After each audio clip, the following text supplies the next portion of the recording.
honestly, whoever thought, like, Morgan J, as if he ever thought to be like, oh, I'm going to sing my comedy act. Like, it's so good. But yeah, I'm so glad you know it. Because I always, like, talk to people about it and I'm like, I have no idea what that is. I was like, how? I do He's know everywhere. Did you see the one with Meghan Trainor? No. There was one with Meghan Trainor when she went, and obviously, like, yeah, she can sing. So they were having a bit of a I'll back have to and look forth. at that. It was really good.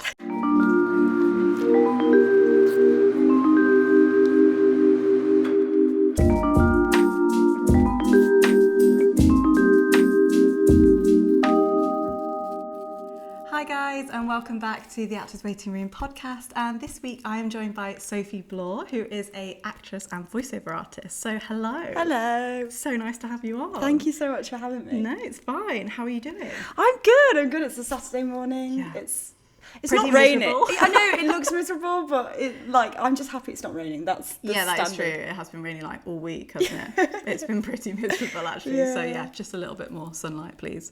That would be good. But first things first, I want to congratulate you on your role on Murder Before Evensong, which is I would say it's like a Channel 5 detective drama, Murder Before Evensong. It's kind of like a cozy murder, I'd say. If a murder can be cozy. I feel that so much, but I also find that it looks a little bit like the aesthetic of like Midsummer Murders, doesn't it? Yeah. Like a little bit like that. Like the logo's got like a stained glass window behind it, and obviously it's not set presently. No, so, it's set in the 80s. Yeah, so that obviously helps with that, definitely. But how was it? How was filming? It was amazing. Yeah. It was.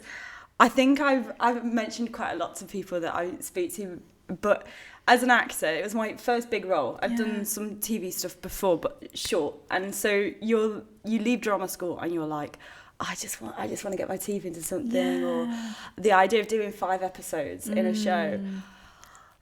It's just what you really want, and you have to work to get there. Like the amount of no's I'd had leading up to that point. I'd not worked for 2.5 years, and I just started to get a bit of momentum, and then I ended up booking 2 roles on the same day, this one included. Amazing. And when I was there, I remember ringing my dad, who, my family are not actors, we're just little northerners, well, Midlanders, because I can't really say northerners. Cause where are you from? Nottingham. What the fuck? Leicester. Yay! I always love it when I meet a Midlander. Yeah, same, because there's not many of us. No. Oh my god. I just immediately decide that we're friends. Yeah, exactly.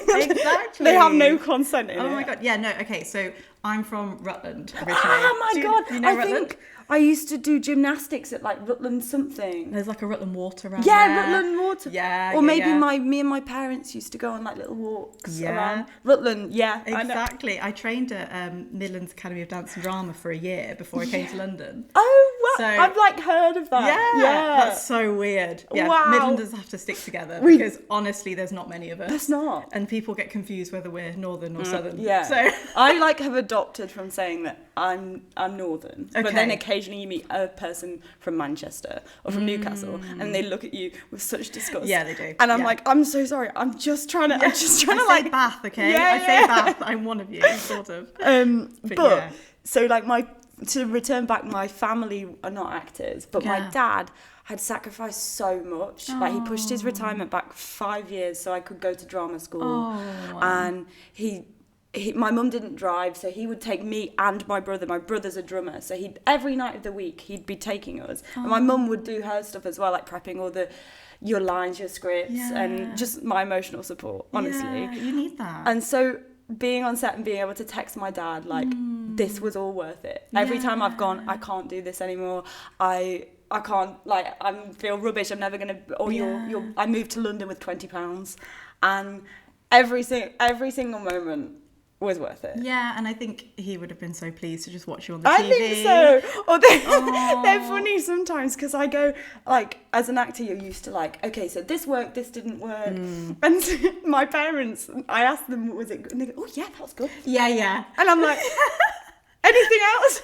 It's really true. No, very good, Sophie. It's always good. Yeah. Like, oh. That's such a true thing. Like, you know, because actors really like watch with an analytical eye, and things are like, okay, we could have improved this, or this objective could have been different here. Or we really get into it, and then like you said, like my family as well aren't actors, so they'll watch it and they'll go, yeah, good. Yeah, and I'm like, nice. Anything else? Because I'm like, you notice you're like supposed to be getting all this feedback, but that's lovely. It was funny. And my like primary school drama teacher, when I decided that I was going to be an actor, was when I did, I don't know if it's bad luck to say it now, but the Scottish play. And I played, and I was like, this is it. I remember being like looking at the hand, doing that thing and going, this is my thing, when I was in year 6. And she knew that, and she really helped me to push me to learn all the big speeches and the Shakespeare. And she saw it on Facebook and messaged me, and we had a really nice chat. That's so lovely. I love it when people are supportive, because sometimes it's quite hard to find people who are genuinely go out their way to message you and support you like that, so that's lovely. But also another link that we have is that you acted across Amit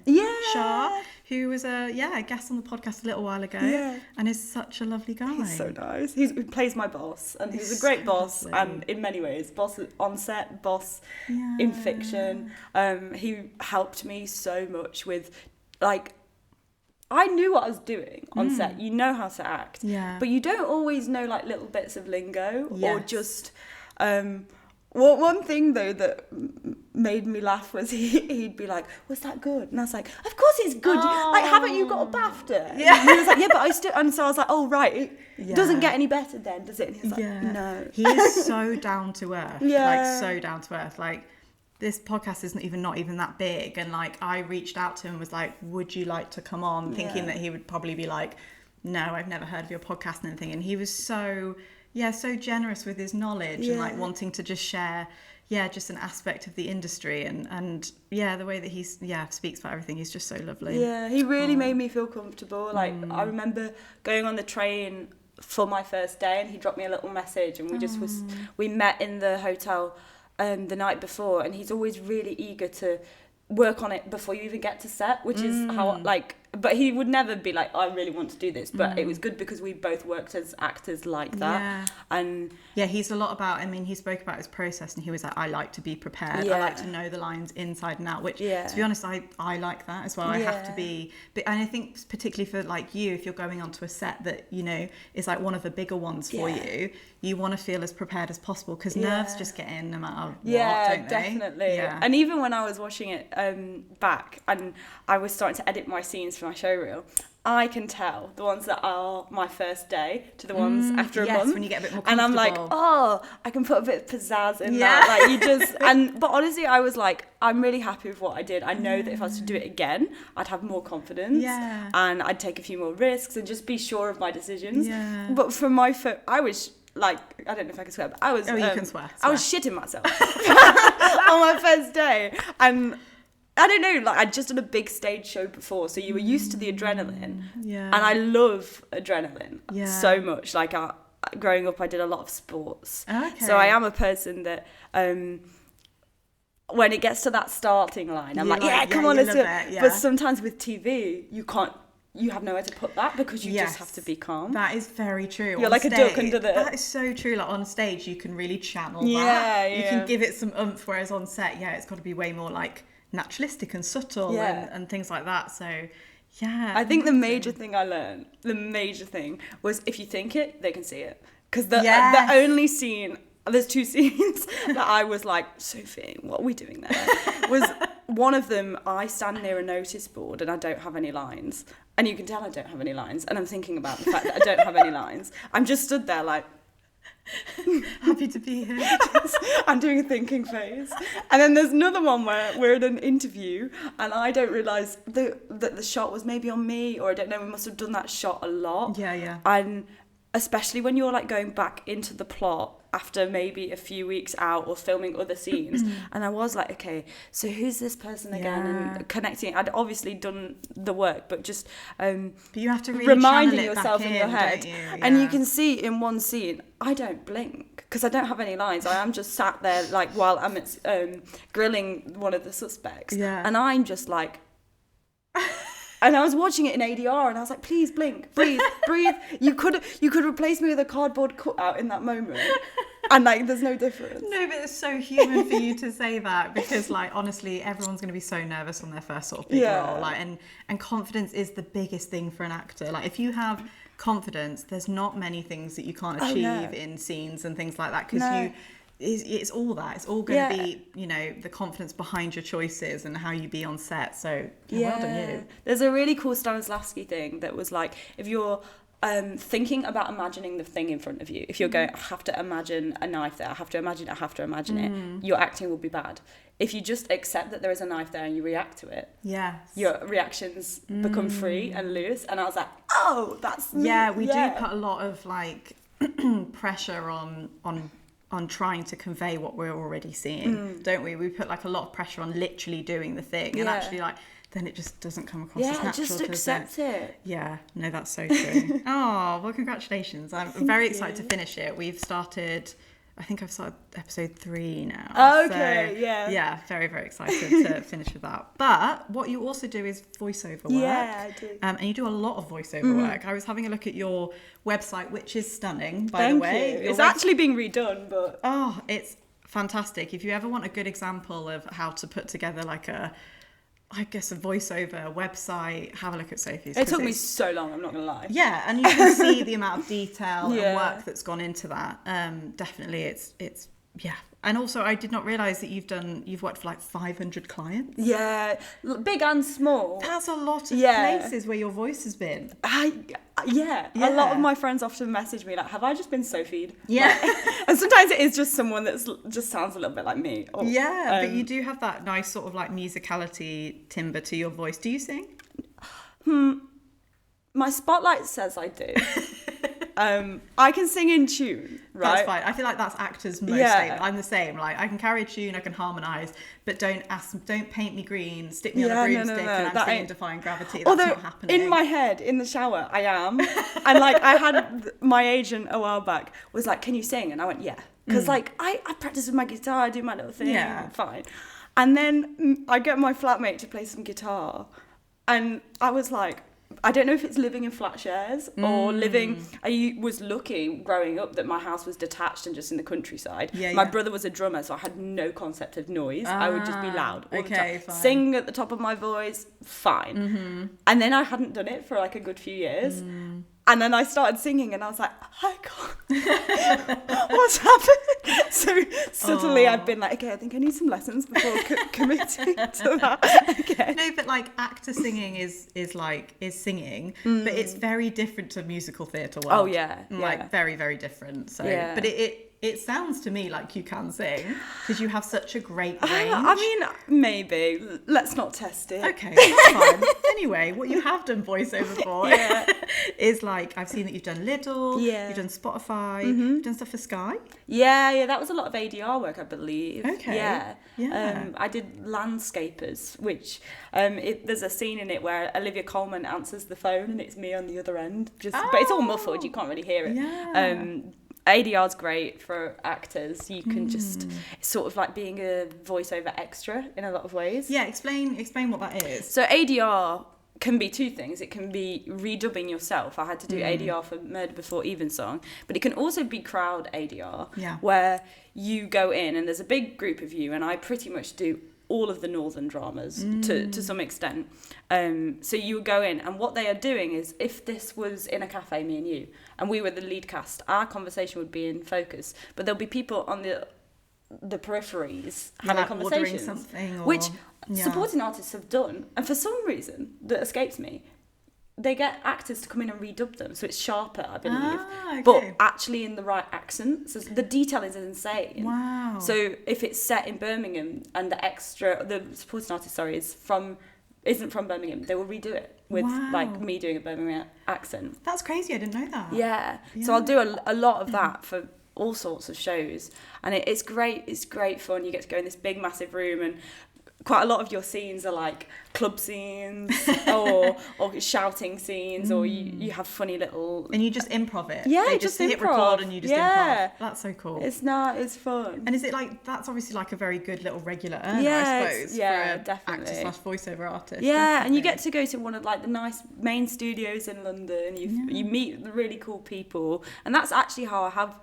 sort of nabbed some other private clients as well, when you're chatting to them or you're chatting to the sound guys, and they put you on their books, and then you can sort of work with some of their clients as well that come in. Amazing. There's a lot of actors, I think, out there that could do voiceover but shy away from it because they don't know much about that world. Yeah. I'm wondering what sort of gave you the confidence or maybe just the interest to delve into voiceover from acting, really? Mine was I literally thought exactly the same. I thought, I'm an actor, I do voiceover as well, but I just haven't had a voiceover audition. Yeah. Like, if I got one, I would do it.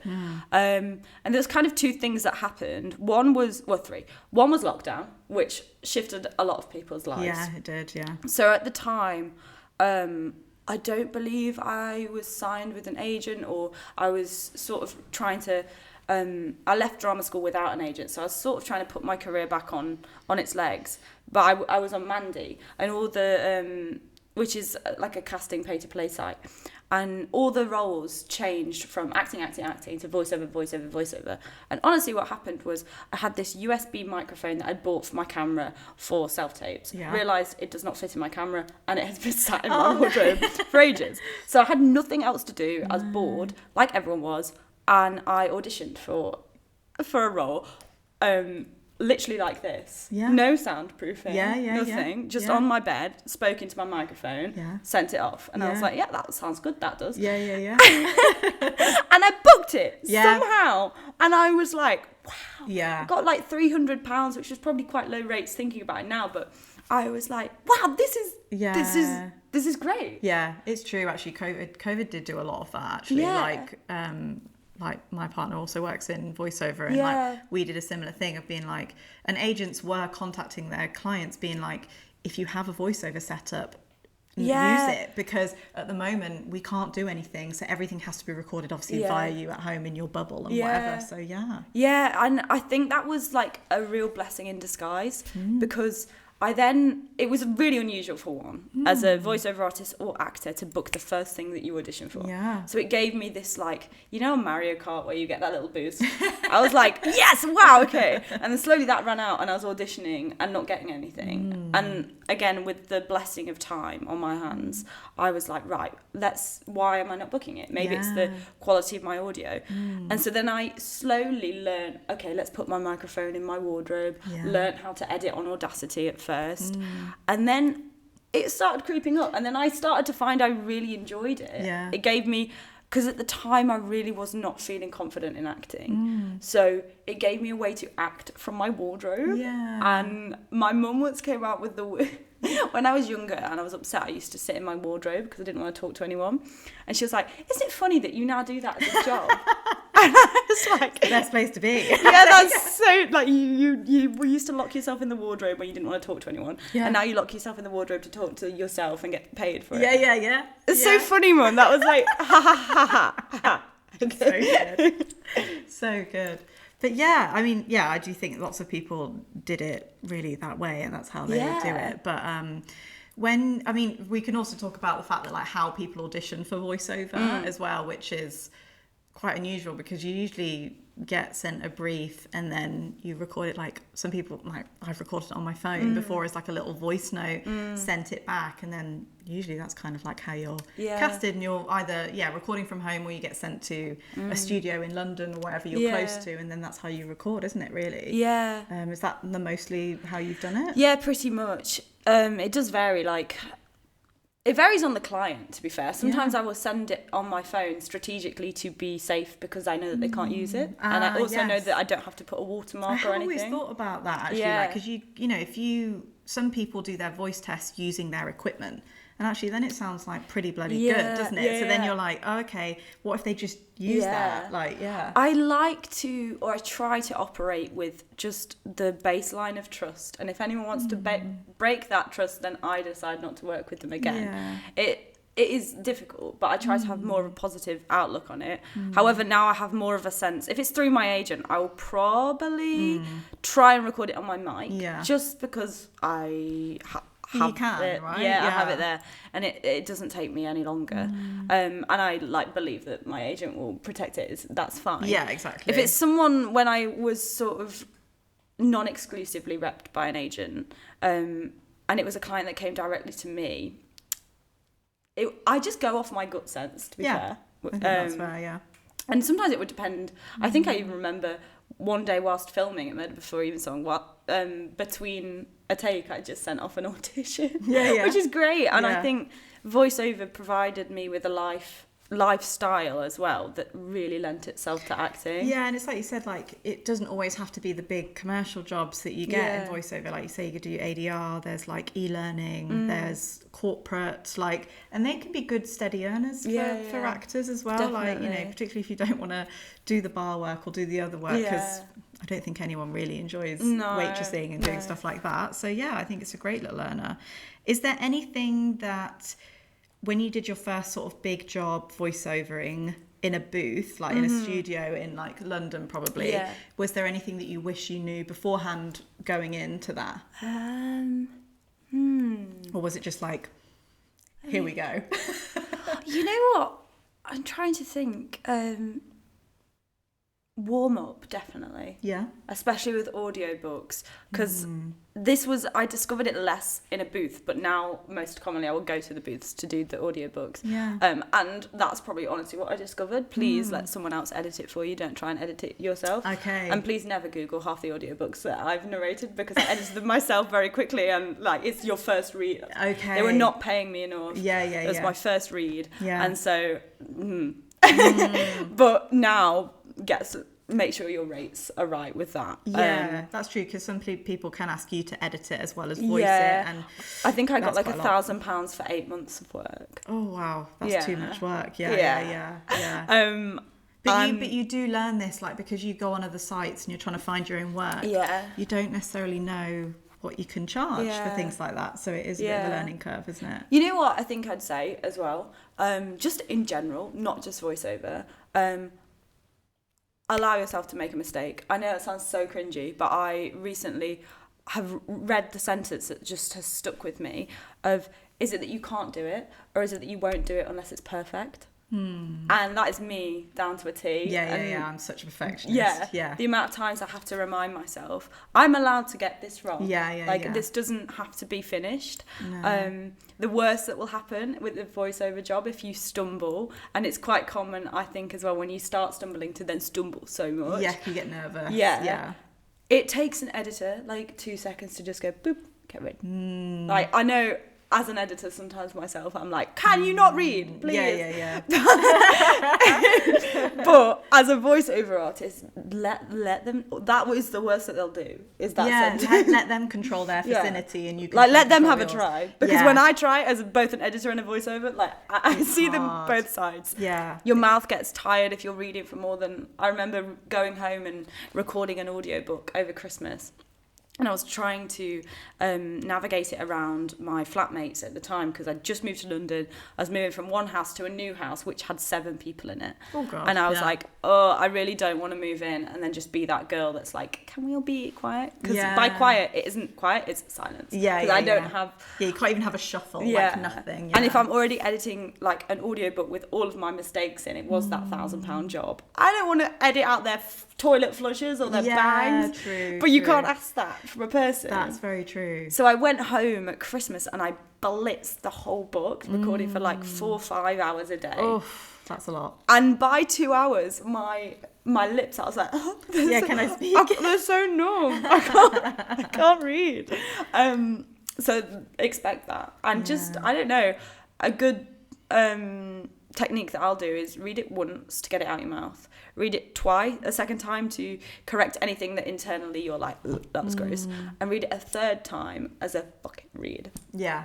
And it's always that one that I'll use. Yeah, that's such a good... Because you don't, if you're doing, say, like, I don't know, for example, Rimmel London, you're going to, which is the one that's like, because you're worth it. You know you're going to go, because you're worth it. Yeah. But if you went a fuck it take of like, because, I don't know, like saying it completely differently... It's 9 times out of 10 they'll use that one because they've already got them, because you're worth it. Yeah. You don't have to mimic anything. That's true. Like listening to your reel, you have got a lot of like variation in your... I try. I made that reel myself. Really? Yeah. Oh no, it's great. It's really, really great.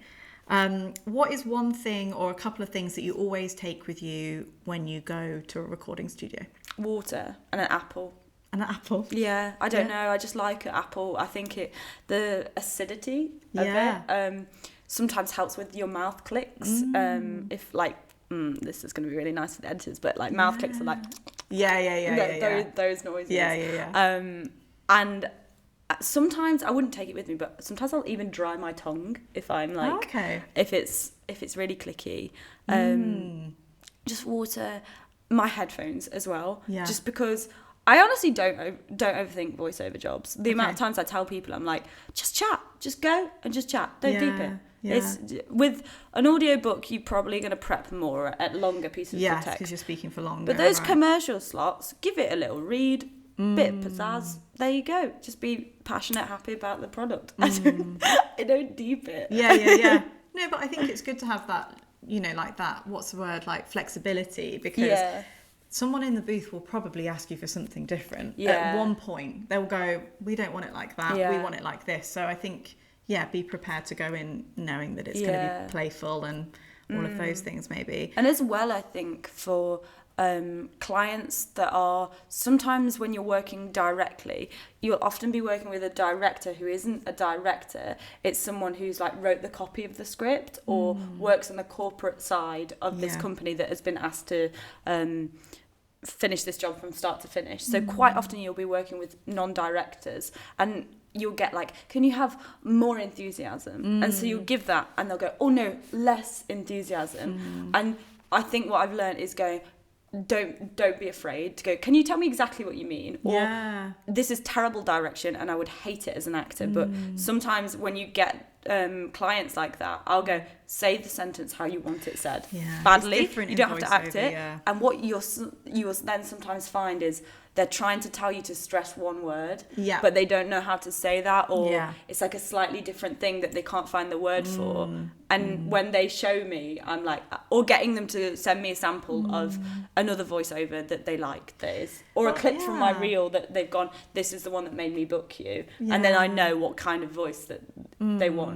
I think it's probably different, like you said, for like more actory voiceover jobs like gaming, animation. That is different, I suppose, in finding those, everyone says finding it in the moment, don't they? They say that little sentence all the time. But I think for commercials, there's such a musicality to it. Yeah, there is. If you're not describing it how they want it, it is better to just get a line read on that, because like, it's like someone giving someone a song to learn. It's like, there's no like interpretation of that song, like these are the notes that you've got to hit type thing. So totally agree with that.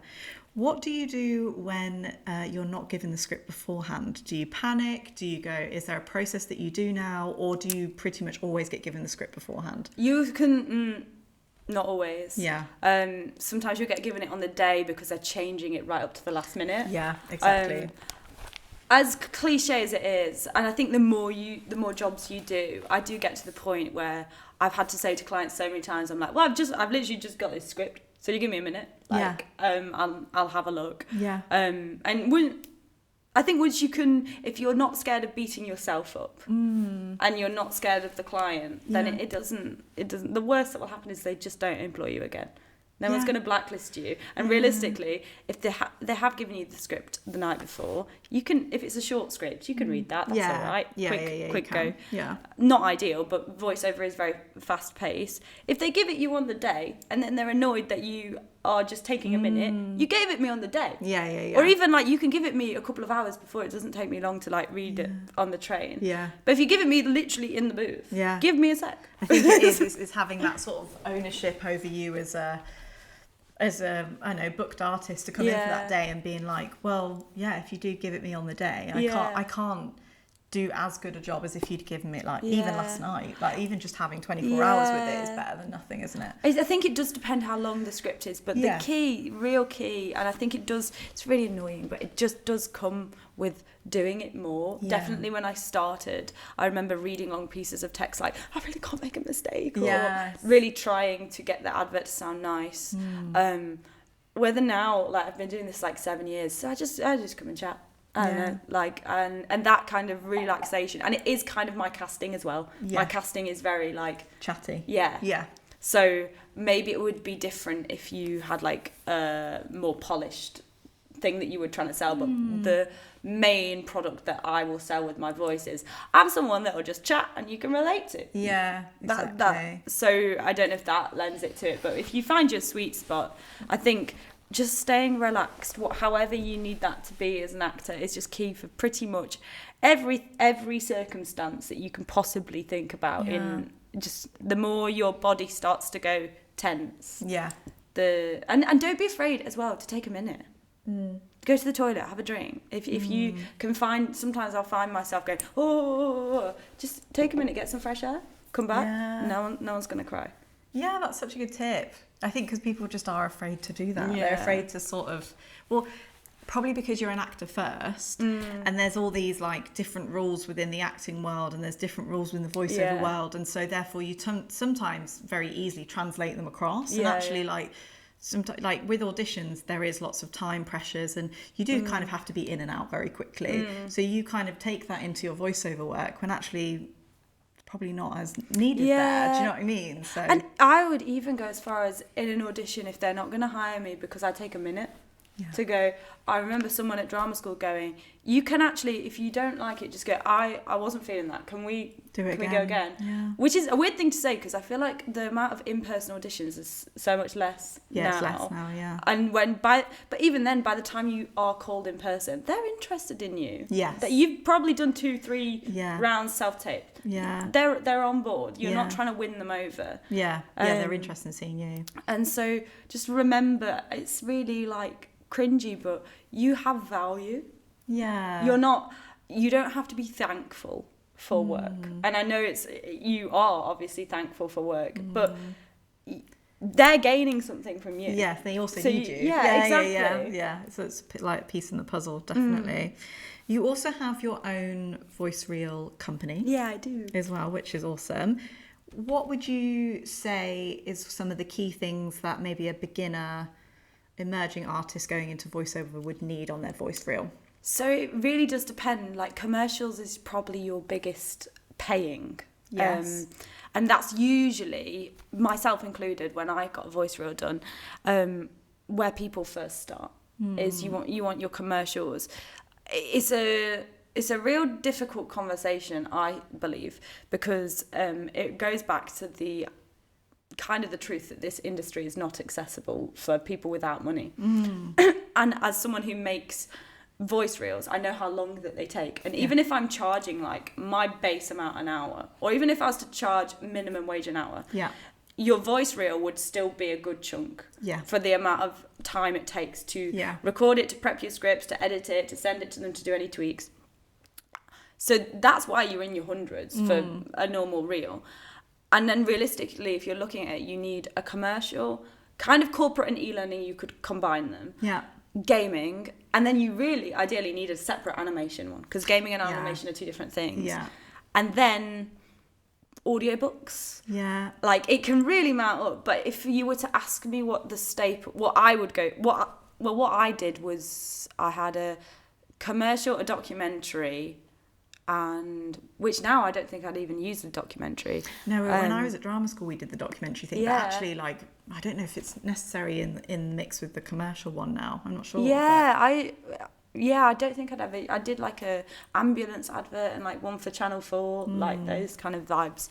But I would say if you were to really bare bones it, you'd need commercial, corporate e-learning, and then a gaming animation, like the two together. Yeah. Because it's a bit like, I will say to people, I know it's expensive and do what you can do. Maybe just start with commercial if you can, but you have to know sort of the truth of it is it's a bit like having one headshot until you've got them all. Yeah. You can't, and some people as well will mash them together, which I will offer, because sometimes I'm like, it's better than nothing. Yeah. If that's what you want. Yeah. And that's what I'm never going to say no, because I'm working class myself and I know how hard it is. Yeah, exactly. I just sort of tell them the honest truth. Yeah. But some people do a mixed reel of like one commercial sample, one gaming sample. But it's a bit like if you imagine it in dance styles. If you're a ballet casting director and you've got hip hop, contemporary ballet, you're like, well, I wanted to see 5 ballet samples, and I've only seen one. I can't really look at the others in my head. So it's always, if you really want to go into it, that's kind of your bare bones, really. Yeah.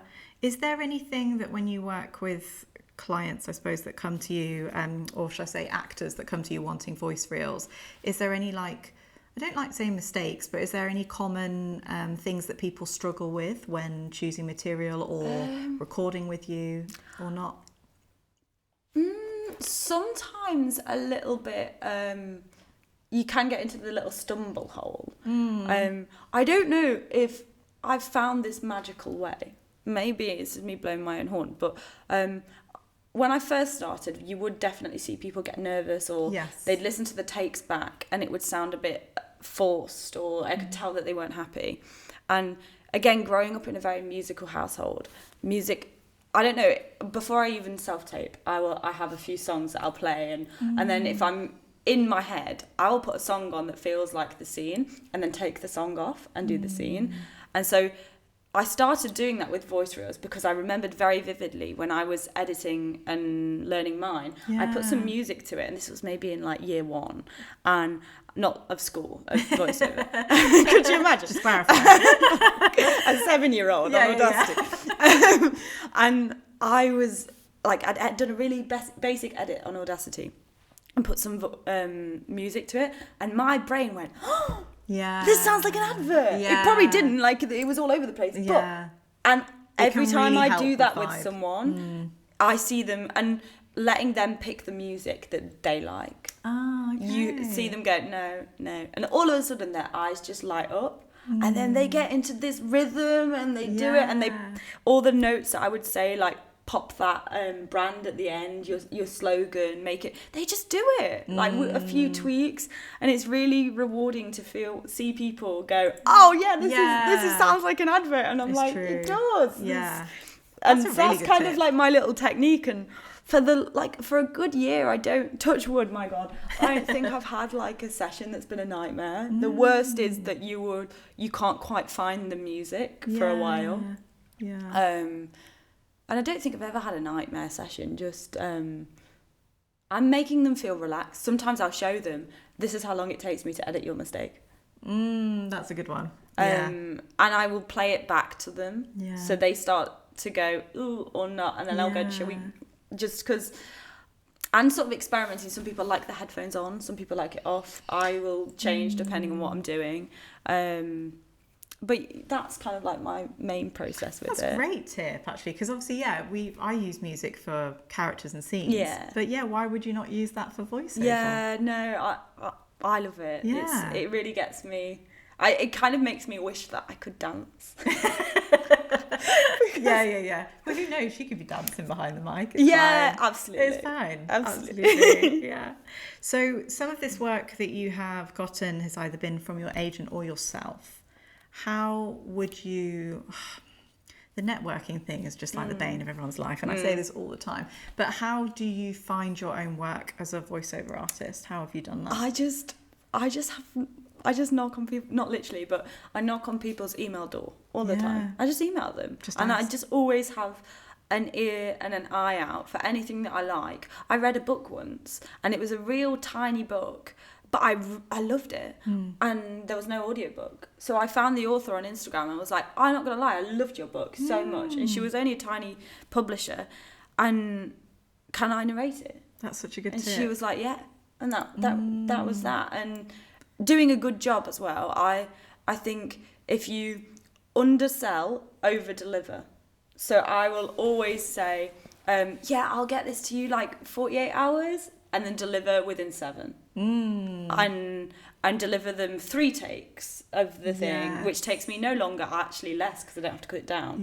And then make them feel like they're getting more for their money. Well, that priority is in a way, isn't it? Yeah, that's such a good tip. So audiobooks, you would do that for companies? And just anything. Like there's this website that I love. This is not sponsored. It's called hunter.io, and you can find people's websites or their personal emails from them, give and take. You can type in the domain, it'll bring up everyone at that company. So once I just typed in Vinted, and I found like the CEO's email. So I emailed him and I got a Vinted because thing. It will be out there somewhere on a website or whatever that they've chosen to put out there, haven't they? So that's a great tip. And so like even looking at that website, I chat about that all the time. So why can't I message hunter.io to be like, I love your website. Yeah. I'm a voiceover artist. I use it all the time. Please can I be the voiceover for it? Or do an ad, or sometimes selling a little for smaller companies.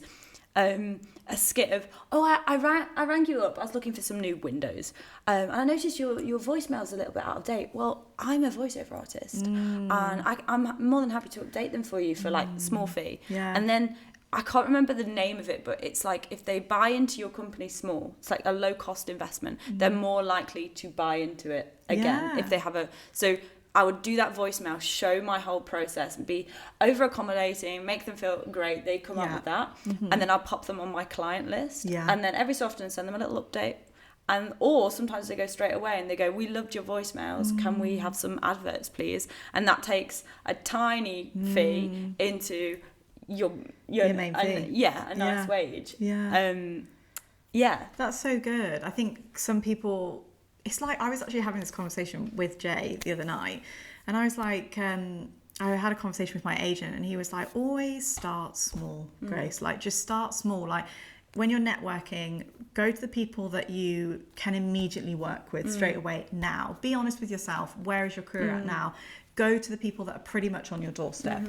Then get bigger. I think we always rush to the biggest company, the biggest producer, biggest casting director, because yes, we love those things. Like, you know, I love Stranger Things. And so therefore when everyone goes, I'd love to be in Stranger Things, I'll email the casting director for that. But realistically, in your career, sometimes you can hit a win and you can do it. And I still don't like say to people, don't do that. Obviously, you email whoever you want to email, and you never know where that's going to go to. But there is so much like actually power and like for you to actually just email the smaller people, or the people that are very niche in something that you could do.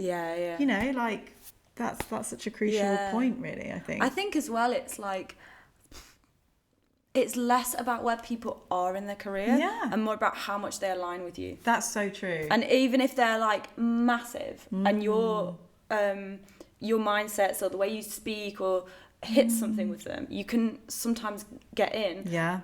But equally, there can just be someone who hasn't been recognised for how brilliant they are just yet. It's so true. Working with them and staying, I kind of work on a similar mindset of, I just have lots of people who I'm like, a pool of people that I'm like, you are going to be massive, you are going to be great, you have the drive that like I admire. Surrounding yourself with people that you admire.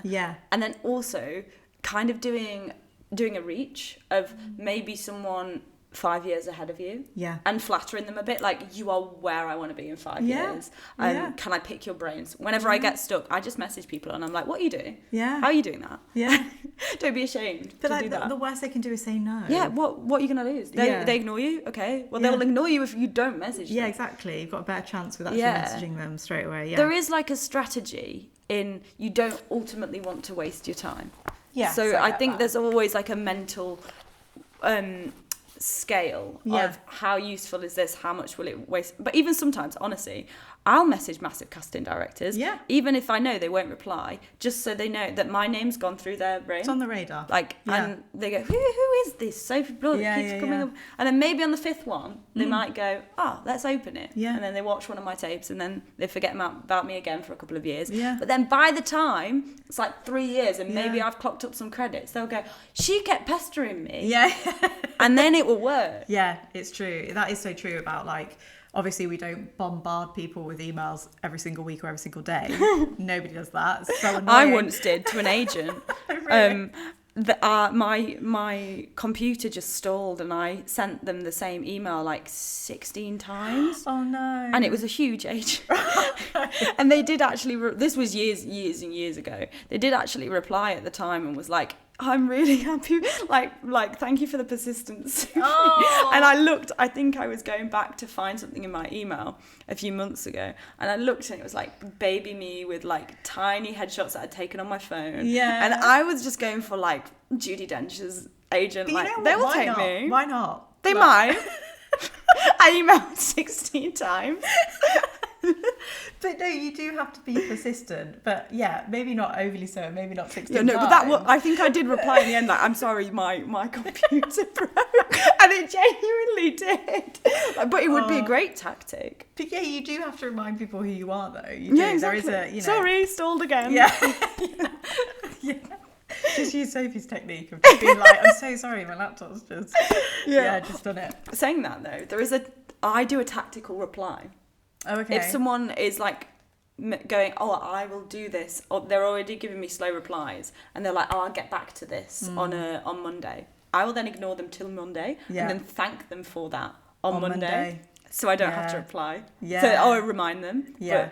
Because you do, these people are getting so many emails all the time. So you do have to be a bit strategic about, you know, when you email them at certain points and stuff, because, you need to be kind of there in their inbox, don't you, to remind them who you are. But no, that's so funny. Oh, amazing. So the last question that I ask to all my guests is, what advice would you give to any creative?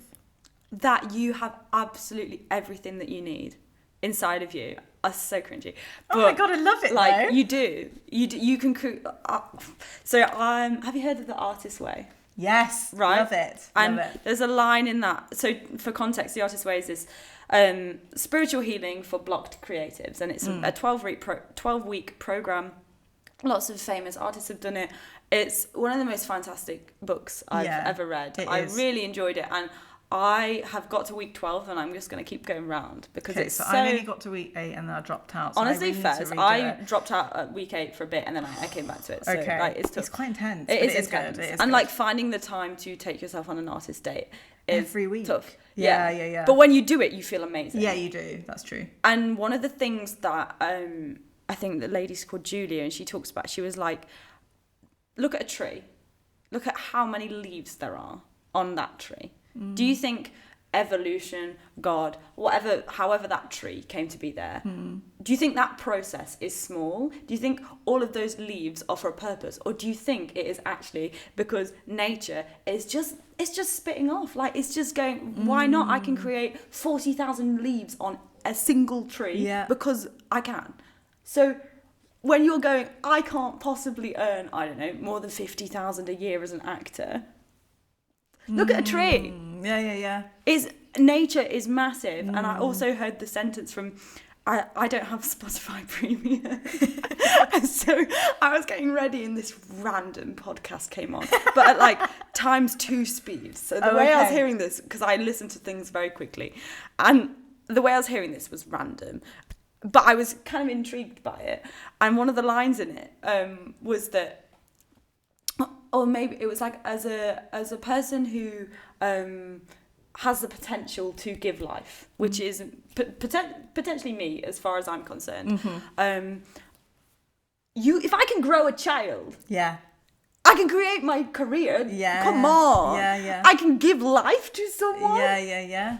It's true, and you do have everything that you need. And not saying that like anyone who can't have children can't also do that. But the mindset of like, you breathe every day. Look at how many miracles it was for you to be alive, and you're like, no, I can't. It's true. And I think you just have to believe it. As annoying as, like, my partner's an actor and he's the most delusional man, but he just gets he's gonna be I'm gonna be the next Brown James Bond. Okay, fine. And I'll say it here. Probably, and like, you heard it here first. The other day he booked a film out of nothing. He didn't audition, they just called him up. And I'm really big on, like, you can create that. You can. If you're ready to receive it, be in the I'm now mentally thinking, like, if anyone from my school hears me chatting like this, oh, go away. But it's true. Like, honestly, and I think that moving to London, I knew that I was like, I can't be in this negative mindset of scarcity. And if I can move to London with £20 and I can now pay my rent on my own through acting, sometimes I look around my room and I'm like, I bought all this stuff, this, I bought all of this with money that I made from acting. Like, that is insane to me. And just let yourself feel the winds, rather than going, oh my God, it's never going to happen again, or I have to be No, I watched myself on telly that first time and I was like, that is me. Yeah. Yeah, but it's true. I did then shit myself. Like it comes out on a Tuesday and every Monday I go, I'm in a horrible mood. Everything annoys me. I don't know why. And then it gets to 9 o'clock on a Tuesday. Right, I'm like, I know why. Sorry, everyone. I was just nervous. So true. But yeah, no, that's such a good piece of advice. Definitely. You have to be your best advocate. Because I can tell you now, no one else is going to be. No one else will. will. You need to be your best advocate. And just like, I think there's a thing of, both when I moved to London, suddenly London stopped becoming scary because I wouldn't be like, wow, I'm on Oxford Street doing this massive audition. It would be, I was on Oxford Street yesterday shopping and now I'm here doing this. Yeah. But if you take that down to what it is, it's just like accepting that this is your reality and that these things, like being in films, and it's a real dichotomy, I think, when you are from a small town. The idea of being on the telly or the idea of living in London is it's so true. Realistically, what I've done is like a nice first step in my career for a Channel 5 drama. Yeah. But when I talk to people from home, I'm a celebrity. Yeah. Ish, within reason. Yeah. And sometimes there's a part of me that, like, as a kid, I was like, oh my God, I've done it. But then there's also a part of me that's like, well, I've got every one of my friends, more or less, that's an actor are working. Yeah. Like, one of my best mates is on Channel 5 as well on a Monday. So she comes on Monday, I come on Tuesday. Yeah.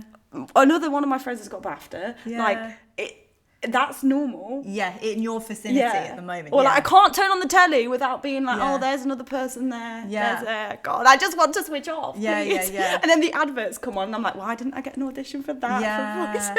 No, it's true because they always say surround yourself with the people that, you aspire to be or people who are. It's so true. And that's true to an extent, but I think it's so lovely when, like you said, because I come from a small town as well, like when you go home and some people just look at you like Wonder Woman and you're just like, but I'm not there yet. I'm not where I need to be yet. And they're like, yeah, but you've gone off and done this thing. And like, that's also really nice, having a balance of that. And like, sometimes you have friends that work in like just marketing and stuff like that. And they go, I don't know how you go to auditions, or I don't know how you do that or put yourself out there. And I thought, because we've become so immune to this sort of feeling. So there's absolutely a mindset called the bronze medal mindset. Okay. Where it helps you stop the imposter syndrome. So rather than aiming for gold, you imagine that you're at silver and you look at the people that's bronze and you're like, I'm doing all right, Yeah. Like I have actually achieved quite a lot. Yeah. If you start, sometimes you just have to look at the scale of it. Yeah.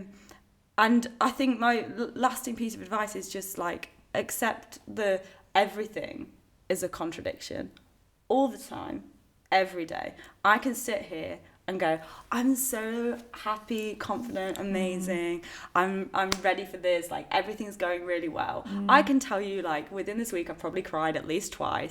There's been things that have gone wrong. There's been rejections that I've got. There's been times, even within the last few weeks, where I've gone, I'm never going to do it. I'm never going to book.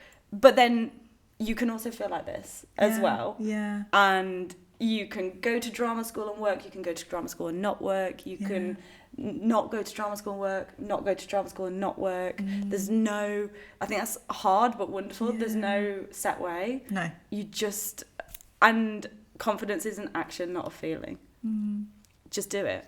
I just drag myself kicking and screaming. Yeah, some days you really don't want to, but you just have to keep going. I just remember thinking, as long as I'm physically there, I'm halfway. Yeah. Very true, very true. Well, thank you so much. You've been amazing and providing so much good knowledge. You have, honestly. I've learned so much. Oh, yeah, I have. Awesome. Thank you, everyone. We will end it there. Please. Thank you, Mr. Cameraman. I didn't just chat for ages. No, you were great. Is that all right? Yeah, you were fabulous. No, that was so good. Yeah. Okay, cool.